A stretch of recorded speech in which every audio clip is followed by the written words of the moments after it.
Parliament నియోజకవర్గం వెళ్దాం. అదే రాజమండ్రి. రాజమండ్రి మొత్తం చూసుకున్నట్లయితే 2024లో చాలా హాట్ లోక్సభ మరియు శాసనసభ నియోజకవర్గాలు అని చెప్పొచ్చు. ఇక్కడ రాజమండ్రి నుంచి ఇప్పుడు ప్రజెంట్ రాజమండ్రి నుంచి వైఎస్ఆర్ కాంగ్రెస్ పార్టీ నుంచి భరత్ ఇక్కడ పార్లమెంటు మెంబర్గా ఉన్నారు. ఇప్పుడు భరత్ అక్కడ ఎవరైతే ఉన్నారో ఆయన అక్కడ డైరెక్ట్గా ఇప్పుడు పార్లమెంట్కి పోటీ చేయట్లేదు, ఆయన వేరే స్థానానికి వెళ్తున్నారు. మొత్తం ఇక్కడ మనం చూసుకున్నట్లయితే రాజమండ్రిని మనం ఒకసారి రివ్యూ చేసినట్లయితే లోక్సభ మరియు శాసనసభ నియోజకవర్గాల సర్వే ఒకసారి చూద్దాం. రాజమండ్రి లోక్సభ మరియు శాసనసభ నియోజకవర్గాల సర్వే మనం చూసినట్లయితే రాజమండ్రి లోక్సభ దాంట్లో మొత్తం 7 అసెంబ్లీ స్థానాలు ఉన్నాయి. అవేంటంటే అనపర్తి, రాజానగరం, రాజమహేంద్రవరం సిటీ, రాజమహేంద్రవరం రూరల్, కొవ్వూరు, ఇది ఎస్సీ నియోజకవర్గంలో ఉంది. దాంతోపాటు నిడదవోలు, గోపాలపురం చూసుకున్నట్టయితే ఇది ఎస్సీ కాన్స్టిట్యున్సీ. దీంట్లో మొత్తం టోటల్ 7 ఉన్నాయి.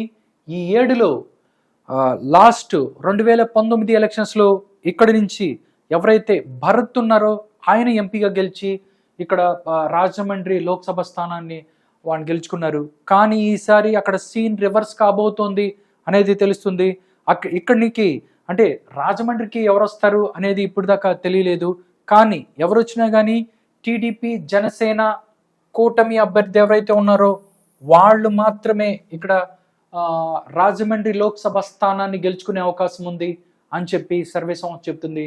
దానిలో భాగంగానే అనపర్తిలో వైఎస్ఆర్ కాంగ్రెస్ పార్టీ ఈ అసెంబ్లీ స్థానాన్ని గెలుచుకోబోతోంది అని చెప్తున్నారు.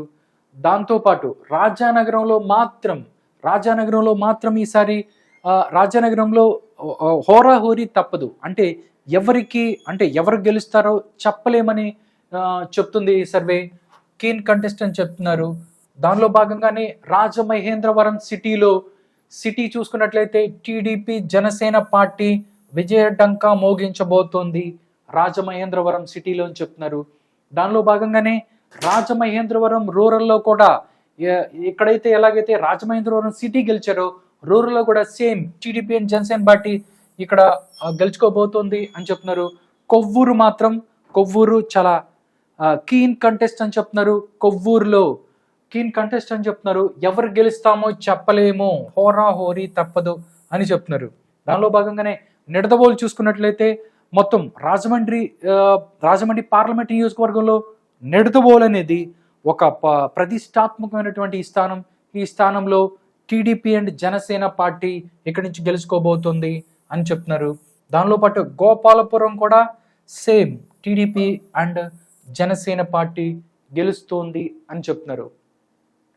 టోటల్గా ఇక్కడున్న 7 నియోజకవర్గాల్లో మనం చూసుకున్నట్లయితే టీడీపీ చూసినట్టయితే 1, 2, 3, 4 అసెంబ్లీ స్థానాలని మొత్తం రాజమండ్రి లోక్సభ స్థానాలలో 4 స్థానాలు అవేంటంటే రాజమండ్రి సిటీ, రాజమండ్రి రూరల్, నిడదవోలు, గోపాలపురం ఈ 4 స్థానాలని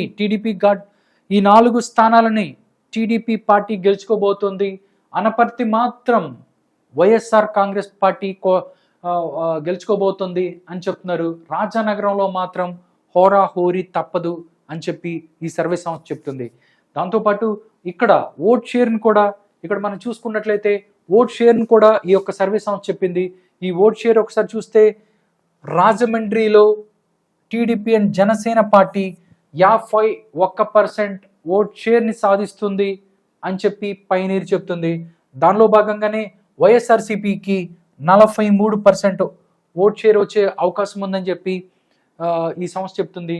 దాంతోపాటు ఇతరులు ఎవరైతే ఉన్నారో వాళ్ళకి 6% ఓట్ షేర్ సాధించే అవకాశము ఉంది అని చెప్తుంది. టోటల్గా రాజమండ్రిలో కూడా మనం చూసుకున్నట్లయితే టీడీపీ ఎడ్జ్ ఉంది అని చెప్పొచ్చు. ఎందుకంటే పోయినసారి రాజమండ్రి లోక్సభ స్థానంలో వైఎస్ఆర్సీపీ గెలిచింది, కానీ ఇప్పుడు టీడీపీ జనసేన పార్టీ గెలవబోతుంది. దాంతోపాటు 7 ఉన్నాయి. 7 నియోజకవర్గాల్లో 4 అసెంబ్లీ నియోజకవర్గాలు టీడీపీ అని జనసేన గెలవబోతుండగా రెండు హోరాహోరీ, అదేంటంటే రాజానగరం, కొవ్వూరు రెండు హోరాహోరీ ఉంటాయని చెప్తున్నారు. దానిలో భాగంగా అనపర్తిలో మాత్రం వైఎస్ఆర్ కాంగ్రెస్ పార్టీ అనపర్తి స్థానాన్ని కైవసం చేసుకోబోతుంది అని తెలుస్తుంది. చూడాలి.